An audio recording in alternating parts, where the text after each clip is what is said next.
여러분, 제가 오늘 넥타이를 특별히 골라서 메고 온 겁니다. 이거 빨간색이죠.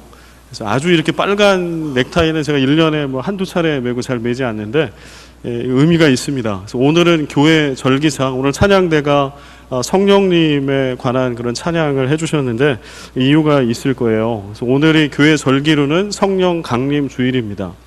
그래서 전 세계에 존재하는 모든 교회의 생일이죠.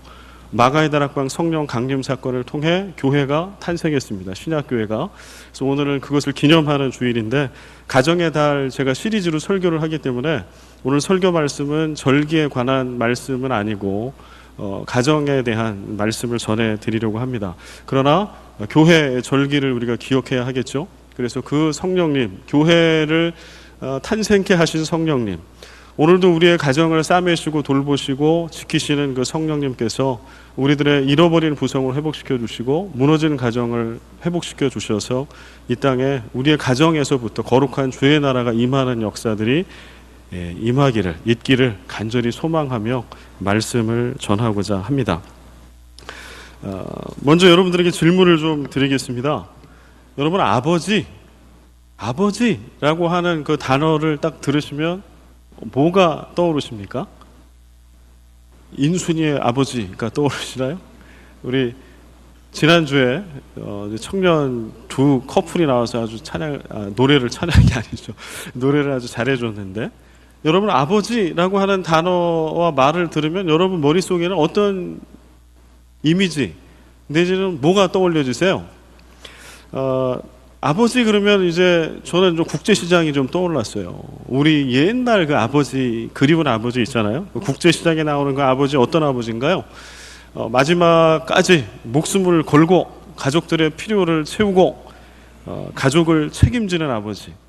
그리고 돌아가셔서까지 옷으로 남아 계속 아들 곁에, 자녀들 곁에 머물러 있으면서 부성이 뭔지, 아들이 그 다음에 그 가정의 다음 때 아버지로서 어떻게 가정과 가문을 지켜야 하는지를 끝까지 함께 있으며 보여주는 아버지, 참 따뜻한 아버지, 우리의 아버지죠. 아마 여러분들의 아버지는 이 국제시장에 나오는 아버지하고 좀 다를 수 있습니다. 제가 말씀드린 아버지하고 다를 수 있어요. 저희 아버지도 많이 다르십니다. 그러나 모두가 머릿속에 꿈꾸고 있는 아버지가 있어요. 제가 말씀드린 그런 아버지, 늘 우리와 함께 하시고 우리의 필요를 채우시고 우리를 사랑으로 끌어안으시고 가정을 끝까지 지키시고 우리와 함께하는 그 아버지. 그 아버지가 인류 역사를 통해서 믿는 자나 믿지 않는 자나 모두에게 아버지 상으로 우리에게 남아 있습니다. 그래서 청년들은 그런 아버지 상을 바라보면서 나도 그런 아버지가 돼야 되겠다라고 생각합니다. 또 갓 결혼한, 또 결혼해서 연차가 이렇게 저처럼 지난 이런 사람들도 자신의 부족함을 이런 아버지 상과 비교하면서 나는 조금 더 좋은 아버지가 되어야 하겠다라고 하는 꿈을 갖게 됩니다. 이것이 바로 부성입니다. 아버지됨. 우리의 역사 속에, 문화 속에, 우리의 가치관 속에 남아있는 아버지는 어떠한 아버지여야 하는가라고 하는 것, 이게 바로 부성입니다. 근데 저는 좀 따뜻한 아버지 상, 부성을 말씀드렸어요. 근데 여러분 어떠세요? 여러분은 아버지 되신 여러분들 한번 여쭤보겠습니다. 여러분은 제가 말씀드린 그 따뜻한 부성, 이걸 한 100점이라고 하면 여러분은 한 몇 점 정도의 아버지이십니까?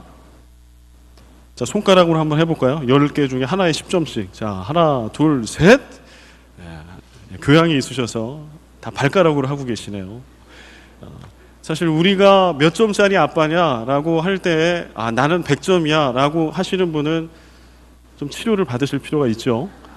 그래서 우리가 건강하고 이성적이다, 나는 평범하다라고 하면 우리는 모두 다 아주 아이디얼한 이상적인 그런 아버지 상, 그 부성 앞에 우리는 겸손해질 수밖에 없습니다. 참 부족하다. 좋은 아빠가 되려고 시작했으나 아이가 태어나고 자라고 먹고 사는 문제에 허덕이다 보니 자녀들의 곁을 지키는 시간보다 떠나는 시간이 더 많아지고 때때로 피하고 싶은 순간이 많고 나이가 들고 이제 하다 보니 어느 순간에 자녀들로부터 멀어져 있고 퇴물 취급을 당하는, 그래서 몸은 가족들과 함께 있으나 마음은 저 어디 뒷골목을 방황하고 있는 그러한 아버지, 아마 많은 아버지들이, 대한민국의 아버지들이 그러지 않을까 생각을 해봅니다. 어디서부터 그러면 원래의 아버지 된 부성은 참 따뜻한, 가족을 끝까지 책임지고 지키는 그러한 부성이었는데 어디서부터 우리 부성은 아버지 되면 깨어졌을까요? 오늘날 우리에게 남아있는 아버지 부성은 뭐가 남아있을까요? 그거를 어떤 학자가, 참 학자들은 참 대단한 것 같습니다. 이런 것도 책으로 내더라고요. 제가 설교 준비하면서 그 전에 인천에 있을 때 이제 그때는 안수립사님이셨는데 지금 장로님 되셨거든요. 그분이 정신과 의사세요. 근데 이분이 저한테 책을 하나 선물해 주시더라고. 그 책이 이제 지금 여기 화면에 좀 쏴주십시오. 아버지란 무엇인가 라고 하는 책입니다. 이 책을 제가 2009년에 나온 책이니까 그때 받았어요. 2009년에 500페이지가 넘는 책이에요. 그러니까 앞에 제가 좀 읽다가 뭐 그리스 로마 신화가 잔뜩 나오길래 덮어버렸어요. 근데 이번에 말씀을 전해야 하니까 도대체 역사 속의 아버지, 문화 속의 아버지는 어떤가, 좀 학자들의 얘기를 보기 위해서 이 책을 제가 다 독파를 했습니다. 근데 이 책의 이 맨 뒷면, 이게 앞면이고 뒷면을 보면 저런 글이 써져 있어요. 부성이 사라져가는 오늘날 아버지라는 호칭은 이제 그가 집으로 가져오는 월급 때문에 유지되고 있다. 동의하십니까? 네. 동의를 안 하셔도 현실입니다. 뭐 어쩔 수가 없어요. 그러나 여기는 월급 때문에 유지되고 있다라고 하는데요. 요즘에는 이 월급 때문에도 약간 약해졌어요. 그러니까 월급, 경제권이거든요. 오늘날 우리에게 남아있는 부성은 경제권. 그 가정을 먹여 살리는 경제권 때문에, 경제권 그 하나, 그것 때문에 부성이 그래도 존재하고 있고 우리는 아버지를 아버지라고, 남편을 남편이라고 존중합니다. 그러나 오늘날은 월급을 어떻게 받나요? 계좌로 싸주잖아요. 그리고 경제권이라고 하는 거는 누가 가져요, 가정에? 저희 집만 그러나요? 아마 대부분의 가정은 우리 여기 새색 씨하고 예. 우리 그 가정은 경제권 누가 갔습니까? 결혼한 지 얼마 안 된 따끈따끈한 커플인데요. 뭐 옆으로 이렇게, 예, 신랑이 옆으로 막 이렇게 아내가 갖고 있다고 뭐 얘기 안 해도 알고 있습니다. 아마 대부분의 가정은 아내들이 경제권을 갖고 있어요.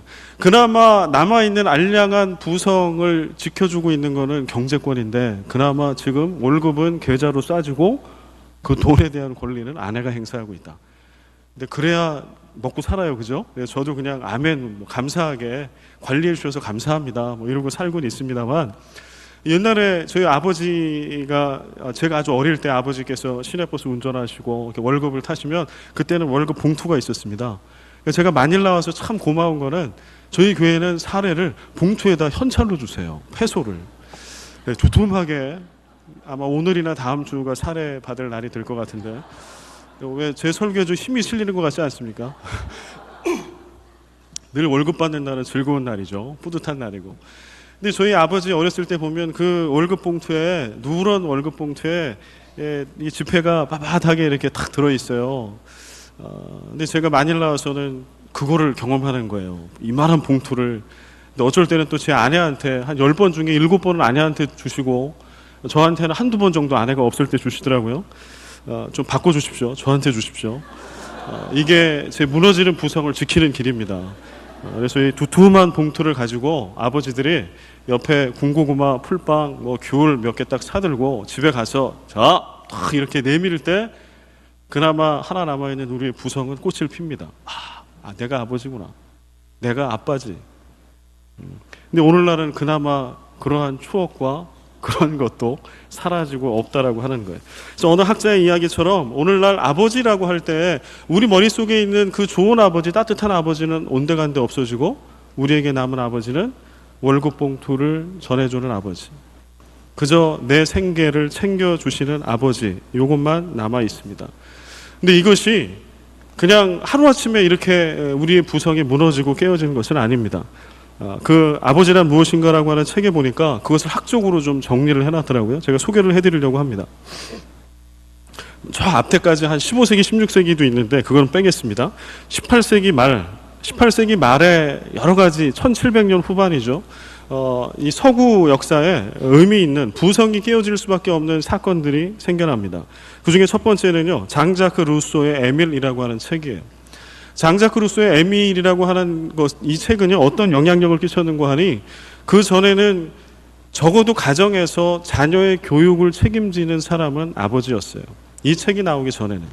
그래서 아버지가 자녀 교육에 대한 권위를 가지고 가르쳤다라고 하는 겁니다. 그래서 본인이 필요하면 가정교사를 둬서라도, 그러나 그 가정 교육의 권위는 아버지한테 있었어요. 아버지가 주도권을 가지고 이 아이를 내가 어떤 아이로 키워야 되겠다라고 하는 목표를 가지고 가문의 가훈이라든가 예의 범절이라든가 꿈과 소망, 이 사회에서의 어떤 역할, 노블리스 오블리주, 모든 것들을 다 가르쳤다라는 거죠. 그러나 장자크 루소의 에밀이라고 하는 책이 나오면서 교육에 대한 권한과 주도권이 학교로 넘어갑니다. 그래서 이 책을 지은 이 저자는 사회학적으로 그렇게 분석을 하더라고요. 교육에 대한 권한이 학교로 넘어가면서 아버지의 부성은 급격하게 추락했다. 또 하나는 산업혁명과 프랑스 혁명입니다. 산업혁명을 통해서 저기 시골에 있던 이런 사람들까지 포함해서 다 도시 생활을 하게 됩니다. 공장에서 값싼 노동력을 통해서 어린아이와 여인들의 노동력이 제공이 되고요. 그 다음에 우리는 어느 정도 다 먹고 사는 공평한 세상이 됐다라고 얘기하지만 상대적인 빈곤을 경험합니다. 왜냐하면 다 공평하고 다 잘 산다고 얘기하나 주위를 돌아보니까 똑같은 월급을 받는 게 아니에요. 똑같은 차를 타고 다니는 게 아니에요. 먹는 음식도 달라요. 신분도 달라요. 과거의 봉건주의 시대에 농경사회에 살 때 저 농촌에서 가난하게 살아도 그걸 몰랐어요. 왜냐하면 그냥 우리는 태어나면서부터 농부야. 이거를 그냥 천부적으로 받아들이는 거죠. 그러나 산업화가 되고 도시화가 되고 혁명이 일어나면서 우리는 상대적인 빈곤에 빠지게 되고 가계를 책임지고 있었던 아버지의 권위는 추락합니다. 프랑스 혁명을 통해서 모든 권위가 부인돼요. 왕의 권위가 추락합니다. 단두대의 이슬로 사라져요. 왕이. 절대 권력을 갖고 있었던 교회에 교황의 권위, 교권의 권위, 종교의 권위가 추락합니다. 아울러서 추락하는 것은 아버지의 권위입니다.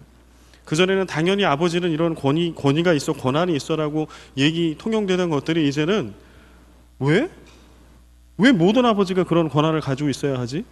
자격이 있는 아버지만이 그 권한을 가질 수 있다라는 이야기를 하게 됐어요. 그 다음에 또 하나는 세계 1차 대전과 2차 대전, 전쟁이죠. 우리도 6.25를 거쳤습니다. 전쟁은 남성들의 순환, 가족이 파괴되는 시발점. 전쟁의 아버지 세대들이 다 전쟁하러 나아갑니다. 그러면 자녀들은, 이 가족에는 누가 지금 부재하는 거예요? 아버지가 부재해요. 아버지는 전쟁하러 나라를 위해서 싸우러 갔으나 그가 전쟁에서 승리를 하든 패배를 하든 아버지는 지켜야 할 그 자리, 있어야 할 자리에 없었던 거예요. 1차, 2차 세계대전을 통해 아버지의 부재를 경험합니다. 우리나라로 돌아오면 우리나라는 6.25 전쟁을 통해 아버지의 부재를 경험해요. 그 이후에 절대 빈곤, 보릿고개로 상징되는 절대 빈곤 가운데 있으면서 가계를 책임지지 못하는 무책임한 무능력한 아버지들을 양산해내었죠. 그 이후에 이제 경제 발전을 70년대, 80년대만 우리가 하잖아요. 우리나라 보면. 근데 그때는 또 뭐가 문제가 됐을까요? 새마을 운동하고 열심히 막 새벽부터 나가서 돈 벌러 나간 저희 아버지 같은 그런 아버지들이 돈을 벌어야 하기 때문에 가정을 지킬 수가 없었죠. 그래서 아버지는 가정에서 점차 사라져 갑니다. 오늘날 그 끝에 우리가 갖게 된 것은 아버지 됨, 부성의 깨어짐, 몰라. 그래서 우리는 한 줄기씩 우리 아버지를 생각할 때 불완전한, 뭔가 나를 채워주지 못하는 아버지의 모습을, 상처를 가지고 있어요. 여러분 중에 제가 이 얘기를 하는데도 불구하고 내 아버지는 감사하게도 나에게 좋은 것만 남겨주셨습니다라고 하는 분은 감사헌금을 하셔야 돼요. 대부분의, 특별히 대한민국 땅에 유교 문화가 아주 뿌리 깊게 있었던 이러한 땅에 아주 마초 스타일의 그러한 권위를 가지고 왜곡된 부성을 가지고 아버지의 역할을 했던 우리의 아버지, 우리 할아버지 때를 생각하면 대한민국 남성들의 거의 대부분은 깨어진 부성의 피해자인 거죠. 저를 포함해서. 저도 아이를 키울 때 참 어려웠습니다. 왜냐하면 제가 아까 말씀드린 아버지는 이런 아버지라고 하는 거는, 이거는 저는 교과서로 배운 거예요. 매스 미디어로 배운 거지 가정에서 배운 것은 아니었어요. 죄송하게도. 저희 아버지가 참 성실하게 열심히 일을 하셨습니다. 그러나 그렇게 따뜻한 아버지, 끝까지 책임지는 아버지, 늘 함께 계시는 아버지는 아니었던 것 같아요.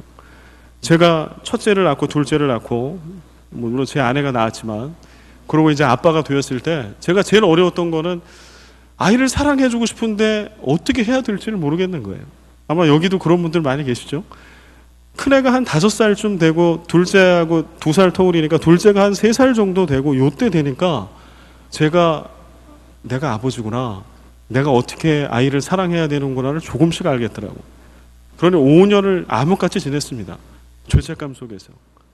내가 아버지인데 제 안에 자녀를 사랑하는 마음이 본능적으로 생기지 않더라고. 기도했어요. 너무 이상했어요. 왜 이런 막 마음이, 드라마를 보면은 막 아이 보면 막 물고 짜고 막 이러는데 왜 나는 그런 마음이 안 생기지? 사랑해야 되겠는데 그 본능적으로 생기지가 않고 어떻게 사랑해야 될지를 모르겠는 거예요. 지금은 알죠. 제 아버지의 온전하지 못한 부성, 저는 이것을 물려받은 거죠. 그럼 이게 아버지의 책임일까요? 그렇지 않습니다. 저희 아버지 세대, 이제 작년에 여러분 아시는 것처럼 돌아가셨는데, 올해 이제 살아 계셨으면은 77이 되셨을 건데요. 저희 아버지도 사실은 아버지의 아버지로부터 깨어진 부성을 받으셨어요. 왜곡된 부성을. 저희 할아버지가 저기 전남 해남에 그 장터에 이렇게 가셨어요. 장날. 친구들하고 막걸리 잔을 이렇게 부딪히면서 얘기하다가, 야 동무야, 너희 집에 그 결혼 못하고 있는 그 저기 딸내미 있지? 그럼 너희 집에도 저기 뭐 결혼 못하고 있는 아들 하나 있다며? 그래, 우리 자 기분이다, 우리 저 사돈 맺읍시다, 이렇게 해서 결혼을 하셨어요. 근데 저희 아버지 돌아가시기 전까지 늘 저에게 해주셨던 레파토리 중에 하나, 나는 너희 엄마 얼굴도 모르고 결혼을 했다. 그리고 첫날 밤을 가지려고 갔더니 너무 못생겼더라는 거예요. 제 생모가 너무 못생겼더라는 거예요. 제가 어떻게 나왔는지는 불가사의합니다. 저희 아버지의 외모를 많이 닮은 것 같긴 한데, 그때부터 저희 아버지는 삐뚤어지리라. 그래서 좀 가정생활 충실히 못하면 저희 할아버지는 짝대기로 내리치고 호통을 하시고, 그래서 이른 나이에 20대 초반, 20대 초중반 이른 나이에 저희 아버지는 서울로 올라오셨어요. 그리고 제대로 부모 울타리 안에 있어도 문제인데, 그러면서 그냥 보따리 장사부터 시작해서 운전, 모든 험한 일들을 다 하신 거죠. 제가 그 아버지 밑에서 자랐습니다. 저만 그럴까요? 지금 40대 중반 내지는 후반, 50대 초반에 있는 우리 교우님들도 대부분 여러분들의 아버지도 이러셨을 겁니다. 대부분. 몇 번의 유복한 가정에서 태어난 분 빼고. 근데 유복한 분들의 아버지는 바빠요. 그죠? 얼굴 보기 힘들죠? 우리는 우리의 아버지를 통하여 또 아버지의 아버지를 통해서 계속해서 온전하지 못한 부성을 물려받고 본 거예요. 그래서 오늘 잘하고 싶으나, 착한 아빠, 자상한 아빠, 그런 남편이 되고 싶으나 어떻게 해야 될지를 몰라요. 이런 문제에 있습니다. 다시 이제 좀 본론으로 오겠습니다. 부성은 무너졌습니다. 역사적으로, 사회적으로, 심리학적으로, 그리고 우리의 삶의 자리에서. 어떻게 우리 이것을 회복할 수 있을까요? 조지 허버트라고 하는 영국의 시인이면서 목사인데요. 이분이 이런 얘기를 했어요. 1593년, 1633년 요때의 분인데, 요때만 하더라도 그래도 아버지에 대한 희망이 있었던 것 같습니다. 이런 얘기를 했습니다. 한 사람의 아빠가 100사람의 선생보다 낫다. 우리 아내들이요, 아멘입니까? 한 분만 고개를 끄덕이시고, 무슨 100사람의 아빠보다는 한 사람의 선생님이 훨씬 낫다, 이런 분도 계실 겁니다. 그만큼 부성은 깨진 겁니다. 그러나 적어도 한 400년 전 이때는 이런 얘기를 했다는 거예요. 한 사람의 아빠가 100사람의 선생보다 낫다. 깨어진 부성의 문제는 아버지만의 문제가 아닌 거예요. 이것은 가족의 문제입니다. 부성은 가족 관계 속에서 세워지는 거기 때문에 그래요. 아내가 남편을 어떻게 바라봐 주는가, 오늘 에베소서 말씀에 나와 있는 것처럼 아내가 교회의 머리 대신 예수 그리스도를 떠받들고 있는 것처럼, 그렇게 아내가 남편에게 복종하고 순종하는 관계 속에 있을 때 남편의 부성은 회복되고 살아나요. 자녀들이 내 아버지에 대해서 내 아버지는 자격이 있는가 없는가를 떠나 아버지이기 때문에 존경하고 순종하고 복종할 때에 아버지의 무너진 부성은 회복됩니다. 우리는 가족관계 안에서 부성이 회복되어져야 합니다. 이것은 가족 간의 문제뿐만이 아니라 신앙 공동체의 문제입니다. 우리는 십자가 아래서 예수 그리스도의 보혈 아래서 예수 그리스도의 피를 나는 한 가족이기 때문에 그렇습니다. 주위를 돌아보면 다 상처투성이의 아버지들이 앉아 있어요. 제 눈에는 그렇게 보여요. 물리적으로 몸은 우리의 가정에 있고 가장이라고 이렇게 있으나, 그러나 실제적으로는 저 뒷골목을 정처 없이 헤매고 있는 그러한 아버지들. 성경은 뭐라고 말씀하고 있을까요? 무너지고 잃어버린 부성을 우리가 어떻게 회복해야 한다고 말씀하고 있을까요? 부성은 예수 그리스도 안에서, 믿음 안에서만 회복이 가능합니다. 오늘 에베소서의 말씀 32절, 21절부터 쭉 이어지는 6장까지 이어지는 말씀에 가족관계를 얘기하고 있는데요, 그 말씀의 32절은 이렇게 얘기합니다. 같이 한번 읽어볼까요? 이 비밀이 크도다. 나는 그리스도와 교회에 대하여 말하노라. 신기하죠? 21절부터 계속해서 얘기하고 있는 것은 교회에 대한 얘기를 하고 있는 것은 사실 아니에요. 뭐에 대한 얘기를 좀 사도 바울이 하고 있나요? 가족 관계. 아내는 남편에게 이래야 한다. 남편은 아내에게 이래야 한다. 부모는 자녀에게 이렇게 해야 한다. 자녀는 부모에게 이렇게 해야 한다라고 하는 가족 관계에 대한 것들을 얘기하고 있어요. 그런데 32절의 말씀에 보면 그게 아니라고 얘기해요. 정말 내가 얘기하고 싶은 것은 가족 관계에 너희들의 역할을 이렇게 하라라고 하는 것이 아니라 이것은 비밀스러운 것인데 그리스도와 교회에 대해서 말한다. 이 얘기는 뭔고 하니, 아버지됨 부성, 다음 주에 말씀을 전할 어머니됨 모성, 자녀됨, 가족 관계 속에서 가족 구성원이 된다라고 하는 것은 예수 그리스도 안에서, 믿음 안에서만 그 기능을 발휘할 수 있다라고 하는 말씀입니다. 그래서 오늘 이 자리에 있는 여러분과 제가 너무 중요합니다. 왜냐하면 믿지 않는 세상, 교회 울타리 바깥에 있는 세상을 놓고 보십시오. 제가 아까 서두에 말씀드렸던 것은 역사적으로, 사회적으로 이미 부성은 무너지고 깨졌어요. 무너지고 깨진 부성 때문에 우리의 가정은 해체됐습니다. 이게 현실입니다. 믿는 가정도 그럴지인데 믿지 않는 가정은 지금 급속도로 무너지고 있습니다. 이것이 사회 문제, 엄청난 문제, 국가적인 문제, 세계적인 문제입니다. 여러분, 이거 어떻게 해결할 수 있을까요? 누가 해결할 수 있을까요? 예수 그리스도 안에서, 믿음 안에서 믿는 이들만이 이 일을 해결할 수 있고 풀어갈 수 있어요. 우리는 예수 그리스도의 십자가 안에 놓여 있을 때만 아내들이 남편을 교회의 머리 되신 예수 그리스도처럼 여기며 복종할 수 있어요. 근데 우리는 맨정신에 살아요. 교회를 그렇게 오래 다녀도 남편을 바라볼 때는 비신앙적인 눈으로 바라봐. 교회의 머리 되신 예수 그리스도가 교회의 머리가 되신 것처럼 가정의 머리로 선물로 보내주신 예수 그리스도 안에서의 남편으로 보는 것이 아니라 사회적인 남편, 역사적인 남편, 수백 년의 인류 역사를 통해서 무너지고 깨진 부성, 이제 남은 자존심이라고는 월급봉투 하나밖에 남아있지 않은 그러한 남편, 그러한 아버지로 많이 본다는 거예요. 모든 아내가 다 그렇다라고 하는 것은 아닙니다. 제가 얘기하는 것은 상식과 보편적인 틀 안에서.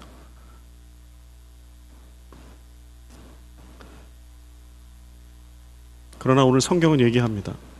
정말 우리 가정에 아까 제가 말씀드린 그 따뜻한 아버지, 그 아버지는 아까 국제시장의 아버지라고 제가 말씀드렸지만 사실은 어디에 나와 있는 아버지일까요? 우리의 필요를 다 아시는 아버지, 우리의 필요를 끝까지 햇스에 대해 사랑으로 책임지시고 채워주시는 아버지, 고난 가운데도 슬픔 가운데도 어떠한 역경 가운데도 늘 우리 곁에 항상 함께 하셔서 우리를 지켜주시는 아버지, 그 아버지 어떤 아버지예요? 하나님 아버지. 국제시장의 아버지가 아니에요. 하나님 아버지.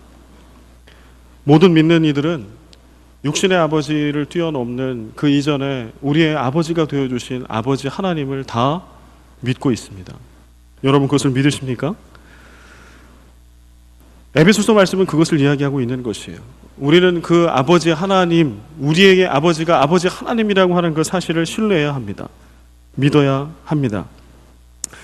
오늘 에베소서 31절 그 본문의 31절 말씀에 보면 이런 말씀이 있어요. 그러므로 사람이 부모를 떠나 그의 아내와 합하여 그 둘이 한 육체가 될지니. 갑자기 뚱딴지처럼 어떤 가족 관계를 설명하고 있다가 이것은 그리스도와 교회에 관한 이야기다라고 하다가 뭐라고 또 말씀하는 거 하니 사람이 부모를 떠나 그의 아내와 합하여 그 둘이 한 육체가 될지니. 오늘 아까 앞에 읽었던 창세기 2장 24절의 말씀을 인용하고 있어요. 그 얘기 뭘까요? 이거 우리가 어떻게 받아야 할까요? 우리의 아버지됨, 어머니됨, 이 건강한 부성과 모성을 회복하기 위해서는 뭘 통과해야 되는 거 아니? 이걸 통과해야 돼요. 부모의 영향력으로부터 떠나 부부 중심의 한 몸을 이루는 것. 이 일이 돼야 부모의 영향력이 아니라 하나님 아버지의 영향력 아래 놓일 수 있다라고 하는 말씀입니다. 오늘날 얼마나 많은 아버지들이 부족한 부성을, 깨어진 부성을 갖고 있었던 우리의 아버지 때문에 상처를 받고 있는지 모릅니다. 몇 년 전에 EBS 다큐 프라임이라고 하는 그 다큐에서 3부작으로 해서 파더 쇼크라고 하는 것을 방영한 적이 있어요. 그 파더 쇼크는 저처럼 40대 중반에 대한민국에 있는 남성들, 아버지들을 대상으로 학자들과 함께 연구를 한 겁니다. 그런데 그 아버지들이 하나같이 원하는 것은 무엇인가 하니 어떤 아빠가 되고 싶습니까? 라고 물어보니까 하나같이 얘기하는 거는 자상한 아빠요, 친구 같은 아빠요, 이렇게 얘기를 해요. 그래서 이제 그 40대 중반에 그 아버지의 자녀들이죠. 중학생 정도에 되는 아이들이니까 대부분 중학교에 가서 그 아이들에게 물어봐요. 너희들의 아빠, 아버지는 누구니? 도대체 어떤 존재니? 너희들에게? 라고 물어봤더니 그 아이들이 쓰는 게 대부분 썼던 게 뭔지 압니까? 일벌레. 새벽 일찍 나갔다 밤 늦게 들어와서 볼 수 없는 존재. 투명인간같이. 대부분이 그런 얘기를 썼어요. 아버지들은 함께 있고 싶고 자상한 아빠가 되고 싶으나 자녀들에게 남아있는 아버지는 얼굴 보기 힘든 아버지, 꼰대 같은 아버지, 한번 만나면 이거 해라 저거 해라 막 이렇게 가르치고 훈계하는 아버지, 그리고 일에 미쳐서 돈을 버는데 내 아픔이나 내 친구의 이름이 누군지, 내가 언제 외롭고 힘든지, 내가 좋아하는 게 뭔지 나와 함께 해주지는 않는 아버지. 그게 현실의 자녀들의 머릿속에 있는 아버지였습니다. 근데 우리는 이러한 아버지로부터 받은 불완전함 때문에 걱정하고 염려해요. 저도 어렸을 때 제 가운데 제 아버지께서 그런 깨어진 부성을 갖고 계신 분이었기 때문에 저도 제일 그게 염려가 됐습니다. 뭐가 염려가 되는 거 아니? 제가 이제 제 아내를 만나서 이제 연애를 하는데 결혼을 해야 되잖아요. 근데 제가 봤던 아버지의 모습은 술 드시고 두드려 깨고 때리는 거예요. 가정을 잘 돌보지 않는 거예요. 밖에서는 정말 좋은 아버지인데 안에서는 늘 무뚝뚝한 아버지. 월급 봉투를 가져다 주시는 것 이외에는 따뜻하고 자상하게 함께 하지 못하는, 특히 아내 된 제 엄마를 너무 함부로 하시는 그런 아버지. 그게 저에게는 늘 상처였어요. 근데 그게 제가 이제 청년기가 되고 연애를 하는데요, 제 안에 어떤 두려움으로 다가왔는 거 하니, 나도 결혼하면 내 아버지의 그런 안 좋은 것들을 정말 담기 싫은데 나도 닮으면 어떡하지? 그런 얘기 하잖아요. 자녀들은 부모를 닮는다고. 그래서 아버지가 술 고주망태면 아들이 나는 술 안 먹어 그랬다가 크면 막 술이 받죠. 몸에 체질이. 그것 때문에 무너지죠. 언젠가 돌아보면 그렇게 싫어하고 외면했던 아버지가 내 안에 있는 거예요. 그때 너무 싫죠. 많은 아버지들이 그걸 경험한다는 거예요. 저도 이제 그런 어려움이 있었습니다. 그런데 하나의 사건이 저로 하여금 그 비신앙적인 생각의 고리를 끊게 만들고 오늘 이렇게 믿음 안의 아버지로 서게 했습니다. 저를 뭐 팔불출이라고 하셔도 좋고, 그때는 아내가 아니라 애인이었으니까 제가 이런 얘기를 무슨 생각으로 했는지 제 아내, 그때 제 여자친구에게 한 거예요. 제 아내한테. 너도 알다시피 저희는 일찌감치 뭐 말씀 큐티, 새벽에 폰 큐티하고 이러면서 연애를 했기 때문에 모든 비밀을 다 오픈을 했거든요. 다 알고 있었어요, 상처를. 그래서 제 아내한테 얘기했어요. 자매도 알다시피 나는 어렸을 때 이런 아버지 밑에서 자랐다. 그리고 솔직히 두렵다. 내가 나중에 우리가 결혼해서 남편이 됐을 때 내가 정말 좋은 아빠가 될 수 있을지 나는 자신이 없다. 그래도 존재야 내가. 여러분 자매들이요, 만약에 연애하는 형제가 그런 얘기하면 여러분 뭐라고 얘기하겠습니까? 제가 정답을 알려드립니다. 아직 저 결혼 전인 우리 청년들은 요 외워놨다가 그대로 해. 거의 99.9% 결혼할 가능성이 열립니다. 그때 제 아내가 이런 얘기를 했어요. 그때는 오빠 이렇게 했으니까, 저보다 3살 아래니까요. 오빠, 나는 오빠의 육신의 아버지도 아버지지만 그래서 그 아버지를 닮을 위험성이 상당히 많다라고 하는 거 나도 알고 있어. 그렇지만 그 이전에 오빠의 아버지가 되신 그 좋으신 아버지 하나님, 그 아버지 하나님의 성품을 오빠가 닮을 거라고 나는 확신합니다. 확신합니다. 박수를 이거 누구에 대한 박수입니까? 근데 제 아내는 그 얘기를 했는지를 기억을 못 하더라고요. 그래서 이거는 제 애인이 한 게 아니라 하나님이 해주신 거구나. 저는 그렇게 믿습니다. 근데 이게 신앙이죠. 이게 신앙이죠. 저는 그 얘기가 지금도 환청처럼 들려요. 제가 때때로 그렇게 싫어하고 미워했던 저희 아버지, 부족한 아버지의 모습이 제 가운데 나올 때가 있거든요. 아이들에게 무관심하려고 하고 자꾸 이렇게 좀 거리를 두려고 하고 내가 좀 편하려고 하고 하는 것들이요. 깊이 아이들의 관계 속에 들어가지 않으려고 하는 것. 그래 우리 쿨하게 이 정도로 지내자라고 하는 저의 모습을 보면 그게 저희 아버지한테 실망했던 모습이거든요. 근데 그럴 때 제 연애 시절에 제 아내가 해줬던 얘기가 지금도 기억이 나요. 하나님 아버지의 성품을 담는다라고 하는 것. 우리 형제들이요, 우리 남성들이요, 아버지들이요, 여러분은 믿을 존재가 아니죠. 우리는 우리를 못 믿습니다. 특별히 남자들은 절대 믿으면 안 됩니다. 그러나 누구는 믿을 수 있어요? 하나님 아버지. 하나님 아버지는 믿을 수 있어요. 그분이 우리의 아버지예요. 그렇다라고 하면 우리가 그거를 아멘으로 믿는다라고 하면 우리가 아무리 부족한 부성을 가지고 있고 몇 대를 이어서 깨어진 부성 가운데 오늘 상처를 갖고 있고 자신감을 잃어버리고 뒷골목을 헤매고 있는 아버지라고 할지라도 우리는 확신해야 합니다. 왜 그 하나님을 믿으면서 하나님의 성품, 아버지 됨은 왜 하나님께서 내게 주실 거라고 하는 것을 믿지 못하는 걸까요? 왜 그럴까요? 연애할 때 저처럼. 그래서 부족한 부성을 가지고 나는 여전히 내 가족들에게 상처를 줄 거라고 하는 말도 안 되는 것은 왜 확신하는 걸까요? 이것은 믿음 없음입니다. 불신앙입니다. 우리가 그 좋으신 아버지 하나님을 믿는다면 오늘 우리는 그 아버지의 성품을 닮은 아버지가 될 수 있습니다. 오늘 성령 강림절인데 성령님께서 도와주실 거예요. 아버지의 성품을 우리가 닮을 수 있도록 도와주실 거예요. 아내들이요, 인내하십시오. 지금의 여러분의 남편의 모습이 성경에 나와 있는 존경할 만한 그러한 남편의 모습이 아닐 수 있습니다. 아니, 거의 대부분 아닐 겁니다. 그러나 예수 그리스도 안으로 들어가면 내 남편의 아버지는 하나님 아버지, 나의 아버지도 하나님 아버지. 그래서 아버지 하나님의 성품을 내 남편이 닮을 수 있도록 격려하십시오. 기다리십시오. 축복하십시오. 잘하고 있다고 칭찬하십시오. 그가 우리가 꿈꾸고 있는 아름다운 부성을 갖고 있는 아버지 하나님을 닮은 아버지가 분명히 될 것입니다. 여러분 그것을 기대하시기 바랍니다. 신뢰하고 기대하십시오.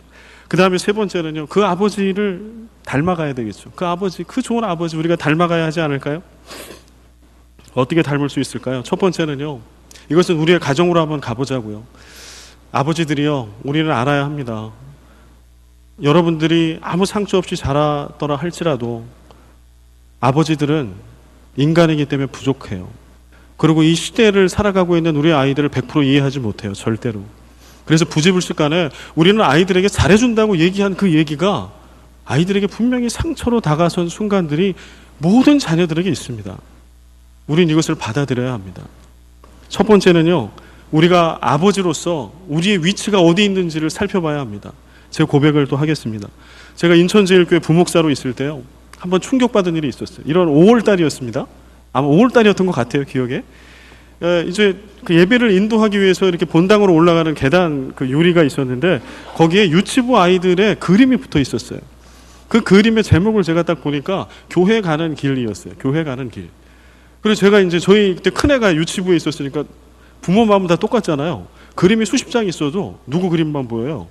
내 딸 것만 보이죠. 저도 목사지만 어쩔 수 없어요. 어딨지? 딱 보니까 문세빈 딱 있더라고. 딱 봤더니 아빠가 없네. 교회 가는 길에 엄마가 양쪽 손에 세빈이로 보이는 딸의 손을 잡고 왼쪽에 남동생으로 보이고 아들로 보이는 예성이의 손을 잡고 가고 아주 신나게 교회를 가고 있는데 아빠가 없어요. 여러분은 웃으시지만 저는 그때 정말 충격이었습니다. 제가 정말 열심으로 일했거든요. 사역했거든요. 집에서 이게 환하게 해가 떠 있을 때 집에 들어가 본 적이 없고요. 집에서 저녁을 먹어본 기억이 없어요. 전임 사역을 할 때. 그렇게 사역을 했습니다. 그런데 그 끝에 저에게 온 것은 가족 그림인데 아빠는 없어. 충격이었어요. 제 아내에게 얘기했어요. 여보, 내가 오늘 그 그림 보고 충격받았다. 그랬더니 아내는 너무 쉽게 얘기하는 거예요. 여보, 그 교회 가는 길이잖아.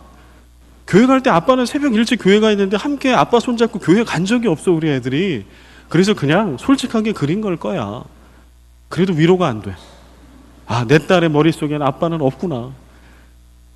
그게 제가 발견한 제 위치였어요. 그때부터 정말 노력을 했어요. 딸에게 저를 물어봤어요. 야, 너 아빠에 대해서 어떻게 생각하냐? 그리고서는 제가 한 것이 물리적 시간을 많이 가지려고 노력했어요. 그리고 그거보다 더 노력했던 거는 정서적인 친밀감. 그래서 그전에는 휴가 이런 거 없어요. 근데 휴가를 꼭 챙겨서 아이를 데리고 아이들하고 함께 스킨십 하면서 놀아줬어요. 그렇게 1년 하고 2년 했더니 그림 속에 아빠가 등장하고요. 아이들이 저를 바라볼 때 그전에는 경계를 가지고 이렇게 쳐다보더니 그 이후에는 따뜻하게 저를 가족으로 받아주더라고요. 저희 둘째와 첫째가. 제 고백입니다. 그리고 그 이후에 저는 몇 차례 아이들이 자라면서 물어봤어요. 혹시 아빠는 기억을 못하는데 아빠도 인간이기 때문에 부족해. 그래서 너희들 자랄 때 혹시 아빠 때문에 엄마 때문에 상처받은 거 혹시 있니? 얘기해주라. 근데 감사한 건 아직까지 이것 때문에 상처받았어 얘기를 안 하더라고. 그래서 하나님은 대단하시다. 우리 아이들에게 망각의 은사를 주셔서 숱한 부족한 아빠와 엄마 때문에 상처를 받았음에도 불구하고 다 잊어버리고 행복하게 살아. 저는 더 크면 또 물어볼 거예요. 예, 혹시 네 어릴 때 추억에 아빠 때문에 상처받은 거 있니? 여러분, 자녀들에게 다가서십시오. 용서를 구하십시오. 물어보십시오. 여러분의 시간을 내어주십시오. 처음에 되게 어색합니다. 아이들이 거부할 겁니다. 그러나 그 자녀는 내가 만든 자녀입니다. 다시 다가서십시오. 솔직하게 얘기하십시오. 나의 부족함을. 그리고 여러분들이 할 수 있는 것은요, 밥상머리 교제를 시작하십시오. 밥상. 한 식탁에 함께 앉아 있는 것. 여러분, 우리가 기억하는 그 옛날의 정겨운 식탁을 여러분 한번 기억해 보십시오. 그 식탁에는 아빠가 딱 앉아 있어요. 엄마도 있고 자녀들이 있어요. 식탁 안에서 교제가 일어납니다. 교육이 이루어집니다. 사랑이 나눠집니다. 근데 우리가 바쁜 시대에 살고 있으면서 그걸 잊어버려요. 근데 필리핀에 와보니까 그래도 여유가 있더라고, 삶이. 우리의 분주함을 대신해주는 이 필리핀 형제 자매들이 있어요. 얼마나 감사한죠. 여유가 있습니다. 우리만 결심하면 돼요. 밥상머리 교제 반드시 하십시오. 여러분이 정 바쁘면 일주일에 이 날은 내가 꼭 하겠다. 아니면 저녁은 늘 함께 하겠다. 아침은 함께 하겠다. 이 룰을 가지고 그 자리에 여러분들이 영적 권위자, 가정의 아빠, 머리가 되셔서 식탁을 주관하십시오. 그 다음에 마지막, 가정의 권위자가 되십시오. 가정의 권위자는 뭘로 시작되는 거 하니? 말씀으로 시작됩니다. 크리스찬 가정에는. 물론 교회 학교에 여러분들이 아이를 보내면 교회 학교 선생님들이 아이들에게 신앙 교육을 시켜줍니다. 그러나 그 이전에 잃어버린 부성을 회복하기 위해서 우리 아버지들이 아이들에게 성경을 가르쳐 주십시오. 나 잘 모른다고요? 배우십시오. 교회 안에 T부터 시작해가지고 성경 말씀을 배울 수 있는 통로가 되게 많이 있어요. 하사남도 있고요. 놓고 하십시오. 아니면 요청하십시오. 목사님, 제가 아이들에게 성경을 가르쳐주고 싶은데 너무 모릅니다. 가르쳐 주십시오. 아니면 책을 추천해 주십시오. 제가 그 아버지들 모아서 하여튼 새벽기도 끝나고 하든 언제 하든 할 겁니다. 아이들에게 성경을 가르치십시오.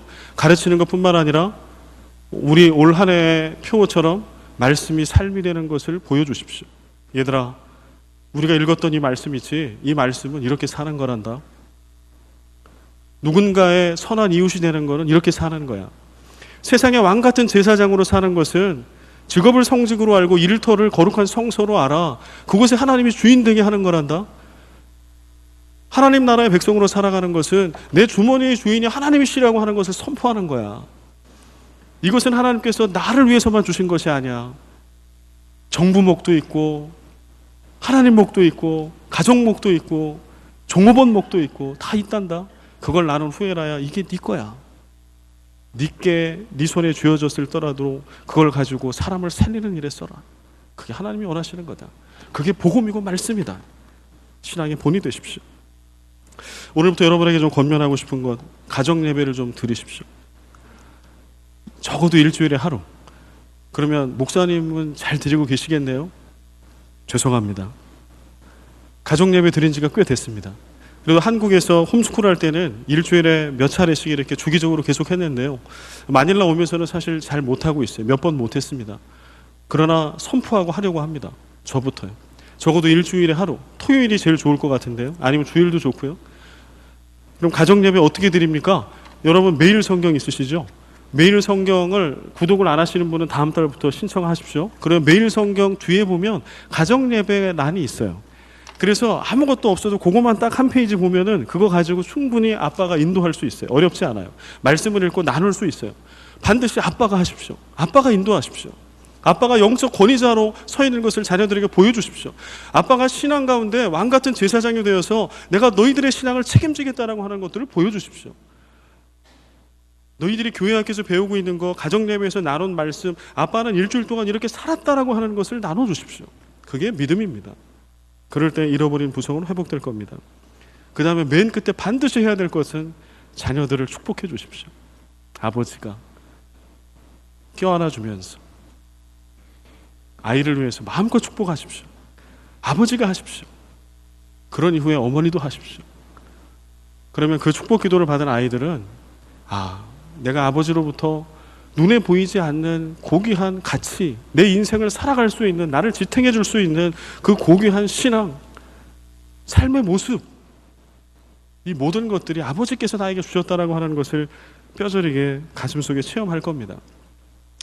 이렇게 우리가 한 해, 두 해, 세 해를 살고 믿음 안에 있는 우리 마닐라 새생명교회 공동체 안에 있는 우리 모두가 이런 믿음의 아버지로 거듭나고 바로 서서 가정에서 가정의 머리가 되고 올바른 하나님 아버지의 부성을 닮아 내 아내와 내 자녀들에게 펼쳐질 수 있다면 그곳이 하나님의 나라가 아닐까요?